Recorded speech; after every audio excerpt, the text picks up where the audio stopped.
여러분 지금 행복하신가요? 행복하기 위해서는 무엇이 필요할까요? 우리가 건강을 챙기는 것도, 큰 돈을 벌기 위해 노력하는 것도, 사랑하는 사람과 함께 살아가는 것도 결국 행복을 위해서가 아닐까 합니다. 하버드 대학교 연구에 따르면 사람이 행복하기 위한 조건 중 가장 크게 차지하는 것이 인간관계였다고 합니다. 우리를 둘러싸고 있는 인간관계가 어떻게 형성되어 있느냐에 따라서 행복감을 느끼는 정도가 달라진다는 것인데요. 우리가 모든 것을 다 갖추었더라도 내 옆에 좋은 사람이 없으면 행복할 수가 없다는 말입니다. 어쨌든 대부분의 사람은 혼자서만 살아갈 수는 없습니다. 그렇다면 어떤 사람과 더불어 살아가야 행복한 인생을 살아갈 수 있을까요? 우리가 행복하게 살아가려면 재수 없는 사람은 피해야 된다고 합니다. 왜일까요? 자신과 내 주변에 있는 사람들에게 독이 되기 때문입니다. 우리 주변에는 유독 재수 없는 사람이 있습니다. 오늘은 당신에게만 재수 없는 사람이 아닌 모두에게 재수 없는 사람의 7가지 특징을 말해보려고 합니다. 재수 없는 사람이란 반사회적 행동을 하며 타인의 기분을 망치는 사람을 뜻합니다. 오늘 영상을 통해 자신의 행동을 돌아보는 동시에 재수 없는 사람을 구분할 수 있는 눈도 갖출 수 있을 것입니다.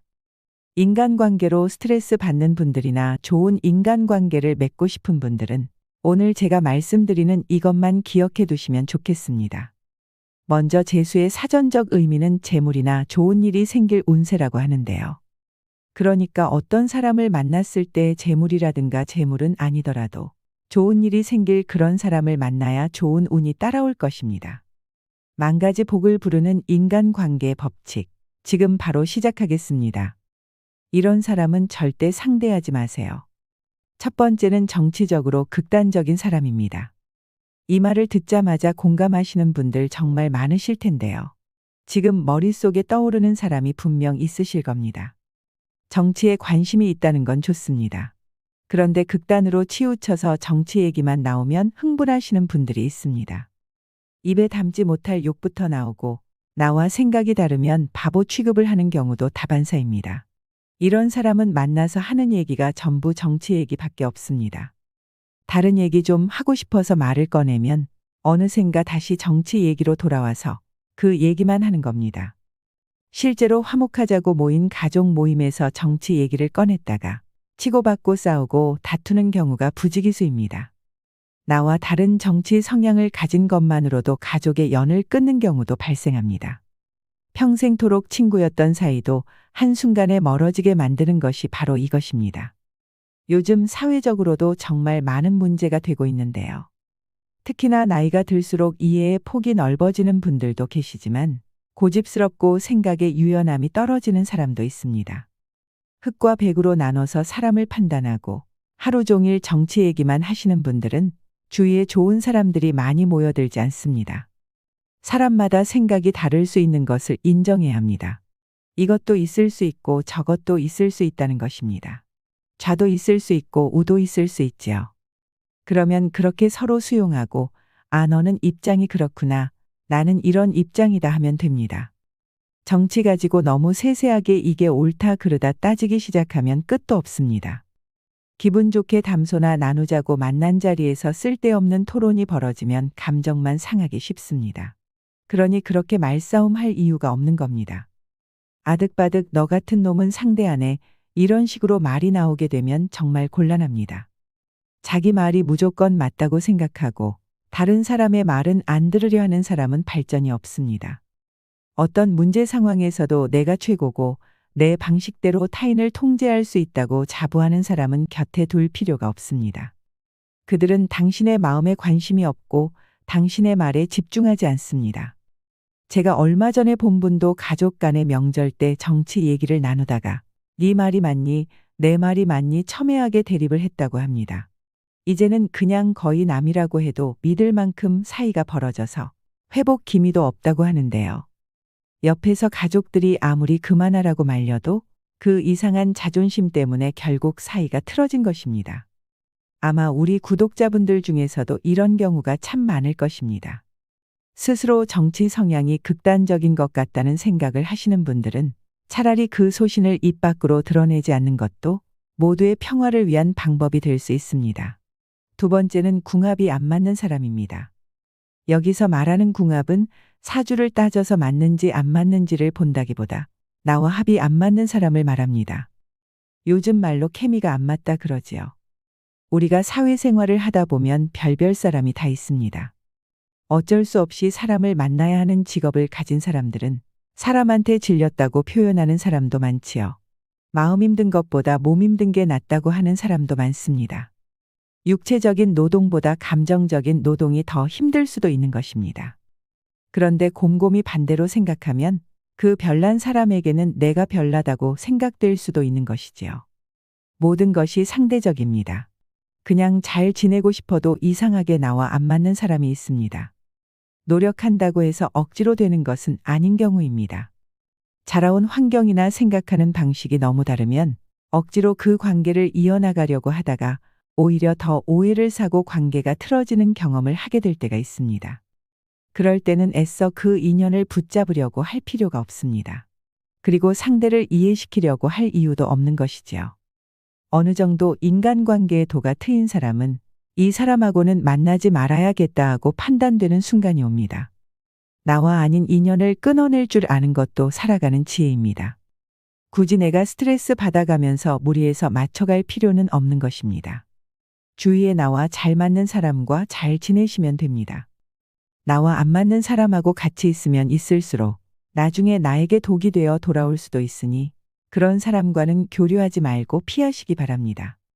셋째는 내가 해준 만큼 꼭 돌려받으려는 사람입니다. 이런 사람을 계산이 빠른 사람이라고도 하는데요. 계산만 빠른 게 문제입니다. 도움을 요청할 때 도움을 주려면 군말 없이 해주면 고마운데 그러면 너는 뭐 해줄래 하고 꼭 토를 다는 사람이 있습니다. 이기적이고 자기 것만 챙기는 사람은 만나도 내 정신건강에 별로 도움이 되지 않습니다. 누군가를 도와줄 때에는 순수하게 도와주는 게 제일입니다. 정말 피치 못할 상황에 마음이 아파서 친구에게 돈을 빌려주더라도 빌려주는 게 아니라 그냥 준다 생각하고 주는 게 낫다고 말하는 사람도 많지요. 내가 좋은 일이 생겼을 때에도 축하한다고 내가 한턱 낼게 말하는 사람이 있고 오히려 너가 한턱 내 이렇게 말하는 사람이 있습니다. 나이가 들면 양적인 것보다 질 좋은 인간관계가 더 의미 있다는 것을 알게 됩니다. 친한 친구 3명만 있어도 충분하다는 생각이 들 때가 오지요. 그래서 깊은 후회가 없는 마당발은 자랑할 것도 못 되는 것입니다. 특히나 이렇게 이기적인 사람을 곁에 아무리 많이 둔다고 해도 부러울 것이 하나 없는 것과 같은 이치입니다. 우리가 착각하는 것 중에 하나가 인맥이 넓고 또 많은 사람이 성공한 사람이라고 생각하는 것입니다. 하지만 무조건 많이 만나는 게 좋은 건 아니지요. 나이가 들수록 나와 결이 맞는 사람을 가까이 하는 것이 좋습니다. 사람을 사귀는 것에 있어서도 나에게 도움이 될 사람, 안 될 사람을 구분해서 사귀는 사람들이 있습니다. 그것은 거래할 사람을 찾는 것이지 진정한 친구를 찾는 것이 아닙니다. 이것저것 따지면서 사람을 만나는 사람들은 주위에 똑같은 사람만 모여들게 됩니다. 결국 스스로 무덤을 파는 것입니다. 힘이 들 때 위로가 되고 기대기도 하면서 서로 상부상조하며 살아가는 것이 인생사라고 하지만 도움을 주었으면 그 다음에 해야 할 것은 내가 도움을 줬다는 것을 잊어버리는 것입니다. 도움을 준 사람이 그것을 꼭 붙들고 내내 기억하고 있으면 도움을 받았던 사람도 그 고마움이 오래가지 못합니다. 하지만 도움을 주고 그것을 잊고 살면 그것이 복이 되어 나에게 돌아옵니다. 도움을 주고 나서 괜한 생색을 내거나 그걸 기억하고 있다가 내가 저번에 이거 해줬잖아. 그럼 너는 뭐 없냐? 맨입으로 지나가는 거야? 이렇게 말을 하는 사람은 정말 바보입니다. 해주고 욕먹는다는 말이 있습니다. 이런 경우가 그렇습니다. 사람의 성향을 3가지로 분류해보면 받는 것보다 주는 것을 좋아하는 사람은 기버라고 합니다. 그리고 준 것보다 더 많이 받으려는 사람을 테이커라고 하지요. 그리고 받은 만큼 돌려주는 사람은 매처입니다. 많이 베푸는 사람이 많이 얻을 수 있습니다. 그렇다면 당신은 어떤 사람이 되고 싶으신가요? 사람은 준 것은 잘 기억하지만 받은 것은 잘 기억하지 못합니다. 하지만 준 것은 잘 잃어버리고 받은 것은 잘 기억해야 됩니다. 상대방이 나에게 내가 준 것의 80% 정도를 주었다라고 느꼈다면 상대방은 나에게 내가 준 것의 100% 이상을 준 것이라는 마음가짐을 가져서 상대방에게 감사하고, 반대로 내가 상대방에게 100을 줘도 상대방은 100으로 느끼지 못한다는 점을 인지하고 산다면 이 세상이 조금 더 평화로워지지 않을까요? 상대에게 받기만 바라는 마음이 자신의 눈을 멀게 한다고 합니다. 반면 먼저 준다, 받은 것보다 더 많이 돌려준다는 마음이라면 악연을 피하고 좋은 인연을 만날 수 있을 것입니다. 넷째는 거짓말을 잘하는 사람입니다. 훌륭한 군자는 타인을 잘 믿는 사람이라고 합니다. 여기서 잘 믿는다의 의미는 무작정 아무나 믿는다는 게 아닙니다. 어떤 일을 잘 해낼 사람을 찾아서 그에게 전적인 신뢰를 준다는 걸 의미합니다. 거짓말을 밥 먹듯 하는 사람은 믿을 수 없습니다. 당신 주변에 이왕이면 믿음직하고 확실한 사람을 곁에 두세요. 가족이라 할지라도 거짓과 허위 과장이 심한 이는 멀리하는 것이 좋습니다. 주변인들 중에 거짓말을 밥 먹듯이 하는 사람과는 어차피 진실로 친해질 수 없습니다. 그런 관계에서는 신뢰가 없기 때문입니다. 이런 이들의 특징은 말을 잘 꾸미고 나름 재미있게 상황을 연출하기도 합니다. 하지만 잘 들여다보면 진실과 전하고자 하는 핵심이 없습니다. 허세와 과장 그리고 거짓으로 물든 인생만이 있을 뿐입니다. 그리고 허풍을 떨고 허세가 심한 사람은 멀리하는 게 좋습니다. 작은 것도 크게 부풀려서 말하는 것은 나쁜 습관입니다. 특히나 이런 사람들은 타인의 험담을 잘 늘어놓습니다. 중심이 없고 심리적으로 불안하기 때문입니다. 남을 험담한다는 것은 자신이 불안하고 약한 사람이라는 증거입니다. 오랜 시간을 그렇게 살아온 사람들일수록 사실과 추측을 구분하지 못합니다. 그저 몇몇 사람이 추측한 걸 토대로 사실인 양 떠벌리고 다니지요. 그로 인해 잘못된 정보가 전달되고 애꿎은 사람에게 상처를 주며 조직 내에 적을 만듭니다. 이런 사람을 곁에 두면 자칫 잘못하면 사기를 당할 수도 있습니다. 사람을 잘 믿는 사람들은 이런 사람에게 속기 쉽습니다. 따라서 뻥튀기 하는 이런 사람은 피하고 멀리하는 게 좋습니다. 다섯 번째는 나의 아픈 곳을 콕콕 찌르는 사람입니다. 어떤 사람과 만나고 집에 돌아오면 기분이 좋은 것이 아니라 찝찝함만 남기는 사람이 있습니다. 뭔가 굉장히 감정이 소모스럽고 피로감이 몰려옵니다. 내 소중한 시간을 낭비했다는 생각이 듭니다. 기가 빨린 느낌이라고도 표현하는데요. 만날 때마다 편안한 게 아니라 오히려 예민하게 되고 신경 쓰이게 만드는 사람이 있습니다. 예를 들면 어떤 말로 사람의 염장을 지르고 의도적으로 그러나 싶을 정도로 기분 나쁜 말을 아무렇지 않게 하는 사람입니다. 남을 깎아내리면서 본인의 우월감을 느끼려고 하는 사람 같습니다. 농담을 해도 상대가 함께 기분이 좋아야 농담이지, 상대가 기분이 나쁘게 되면 그것은 농담이 아니라 희롱이라고 합니다. 그리고 디스를 하고 싶다면 아무리 편한 사이라도 남을 디스하면서 얻는 기쁨이 아니라 본인을 셀프 디스하면서 얻는 재치를 발휘해야 합니다. 본인을 디스하면 농담이 될 수도 있습니다. 하지만 내가 상대의 마음을 모르는데 내가 괜찮을 것 같다고 마구잡이로 상대방을 희롱하는 말을 하는 것은 옳지 않습니다. 상대방에게는 상처가 될 수도 있기 때문입니다. 그래서 말을 함부로 하는 사람과는 멀리하라는 것입니다. 특히나 비밀은 나만 알고 있는 게 좋지만 내가 정말 힘들 때 터놓았던 비밀을 이야깃거리로 안주 삼아 말을 하는 사람도 멀리해야 합니다. 만나서 스트레스 받는 관계는 억지로 유지하실 필요가 없습니다. 각자가 맞는 사람과 어울리면 됩니다. 행복하기 위해 사람을 만나는 것이지 불행하기 위해 만나는 것은 아니니까 말이죠. 여섯 번째는 부정적인 기운을 내뿜는 사람입니다. 항상 부정적인 사람과 같이 있으면 나도 같이 그렇게 되기 쉽습니다. 매사를 긍정적으로 보고 잘 웃는 사람과 함께 하세요. 자신만 긍정적인 사람이면 되지 않느냐고 생각할 수 있지만 그렇지 않습니다. 부정적인 사람들은 내가 가진 긍정적 에너지마저 빼앗아갑니다. 그들은 어떤 아이디어의 가능성이나 잠재력에 주목하기보단 불확실성이나 부정적 측면에만 몰두합니다. 나 또한 그런 사람과 같이 패배주의에 빠져서 헤어나올 수 없게 되는 것입니다. 실제로 사람마다 뿜는 아우라가 있다고 합니다. 기라고도 하는데요. 좋은 기운을 가진 사람과 같이 있으면 나도 절로 좋은 기운을 가지게 됩니다. 하지만 별것도 아닌 걸로 의기소침해하고 기분을 망치는 사람은 그 사람의 얼굴에도 우울함이 드러납니다. 그것이 나에게 전이가 됩니다. 사람의 감정은 쉽게 전이되는 특성이 있습니다. 이것은 과학적으로도 증명된 사실입니다. 이상하게 잘 될 일도 안 풀리고 몸과 정신이 축 처지는 경험을 하게 되지요. 특히 남을 험담하고 피해의식이 있는 사람과는 가까이 하지 않는 것이 좋습니다.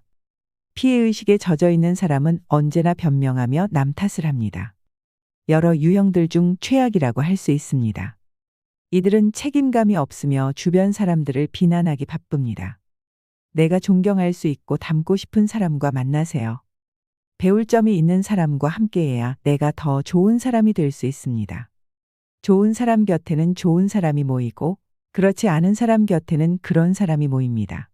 흔히 우리가 표현하기를 끼리끼리라고 하죠. 내가 좋은 사람과 함께할 그릇을 키우면 그 그릇에 좋은 사람을 담을 수 있는 것입니다. 7번째는 상식이 통하지 않는 사람입니다. 상식이 안 통하는 사람은 다른 사람의 기분을 망치는 독설을 잘합니다. 이런 사람은 공감 능력이 부족해서 어떤 일에 기뻐하거나 다른 사람을 진심으로 축하하는 것을 잘하지 못합니다. 예를 들어 동료나 친구가 취업을 하면 축하 대신에 야, 네가 어떻게? 네 주제에 어떻게 취업했냐? 운이 좋았나 보네? 거기 인사 담당자들이 좀 모자란가? 너 그 회사에 연줄 있냐? 이런 식으로 말을 합니다. 우리가 봤을 때는 아주 비상식적입니다. 저런 상황에서 친구라면 당연히 진심 어린 축하를 해주지 않을까요? 그리고 얻어먹기는 잘하면서 본인이 사는 것은 하지 않는 사람도 염치가 없고 고마움을 모르기 때문에 비상식적이라고 할 수 있습니다. 밥이라고 하는 게 그냥 밥이 아닙니다. 관계입니다. 나는 이 친구를 만나서 밥을 10번도 더 샀는데 이 친구는 한두 번 살똥말똥합니다. 이런 사람은 밥을 사고 안 사고를 다 떠나서 나를 중요하게 여기지 않는다는 것입니다. 걸러내야 한다는 메시지이기도 합니다. 이런 사람에게 밥 살 돈이 있다면 차라리 기부하는 것이 좋습니다. 짐승도 고마움을 아는데 인간이 고마움을 모른다면 짐승만도 못한 것입니다. 그리고 이런 사람은 자기만 아는 사람입니다. 이렇게 속이 좁은 사람과는 사귀어봤자 괜히 속만 부글부글하고 스트레스 받습니다. 어느 강의장에서 강사가 청중에게 물었습니다. 신기하게도 우리 주변에는 꼴도 보기 싫고 재수 없는 사람이 한두 사람은 있기 마련입니다. 그러면서 강사는 당연히 아무도 없을 것이라는 전제의 말투로 지나가며 말했습니다. 혹시 여기 계신 분들 중에 나는 꼴 보기 싫은 사람이 아무도 없다는 분이 계시면 손 들어보세요. 그런데 그때 나이가 지긋한 어르신이 손을 들었습니다. 주위 반응은 믿을 수 없다는 듯이 의아해했고 강사도 눈이 동그랗게 되며 물었습니다. 정말 꼴 보기 싫은 사람이 없으세요? 그러자 그 어르신이 대답했습니다. 전에는 많았었는데 꼴 보기 싫은 사람이 다 죽어서 지금은 없어 하더랍니다. 죽어야만 끝나는 인간관계의 어려움. 짧은 유머지만 누구나 안고 살아가는 대인관계에 대해 시사하는 바가 크지요. 오늘 말씀드린 7가지 특징을 가진 사람을 주변에서 흔히 보았을 것입니다. 그런데 저는 살면서 재수 없는 사람이 성공한 걸 본 적이 없습니다. 한때 잘 나간다 하더라도 결국에는 파멸하고 나락으로 떨어졌습니다. 왜 이런 일이 벌어질까요? 이 세상에는 절대적인 진리가 있습니다. 예수님이나 부처님, 공자님뿐만 아니라 여타 종교들에서도 이 진리를 가르치고 설파합니다. 인간관계에서 통용되는 첫 번째 원칙은 상호주의의 원칙입니다. 주는 대로 받는다는 것입니다. 재수 없는 사람이 단기적으로는 성공할지 몰라도 장기적으로는 절대로 성공할 수 없습니다. 왜냐하면 결국엔 주는 대로 받기 때문입니다. 다른 사람에게 무의미한 상처를 주는 사람은 그 업보를 배로 돌려받습니다. 그래서 항상 언행을 조심해야 됩니다. 우리는 겸손해질 필요가 있습니다. 겸손은 자신감이 결여된 상태가 아닙니다. 겸손은 자신의 무지함을 인정하는 태도이죠. 또한 겸손하면 무의미한 공격을 받지 않게 됩니다. 잘난 체를 하고 거짓말을 하여 남을 속이면 어떤 방식으로든 다시 돌려받는다는 것은 당연한 것입니다. 그래서 당장은 성공했다고 잘난 체할지 몰라도 반드시 나락으로 떨어지게 되어 있습니다. 당신이 그런 사람에게 상처를 받았다면 너무 상심해 있지 마세요. 어차피 그 사람은 잘 될 수가 없습니다. 당신은 상처를 극복하고 그저 기쁨에 찬 일상을 보내기만 하면 됩니다. 상관할 필요가 없습니다. 그럴 만한 가치가 없기 때문입니다. 재수 없는 사람에 대한 건 전부 있고 기쁨을 주는 존재들과 함께하길 바랍니다. 그것이 최고의 복수일 것입니다. 당신은 강가에 차분히 앉아 그저 당신의 인생을 망치려 했던 자가 떠내려오는 것을 가만히 지켜보기만 하면 됩니다. 구독자 여러분들, 오늘도 함께 해주셔서 감사드립니다. 더 좋은 주제로 찾아뵙겠습니다. 이상으로 시니어에 대한 모든 것, 시니어 연구소였습니다.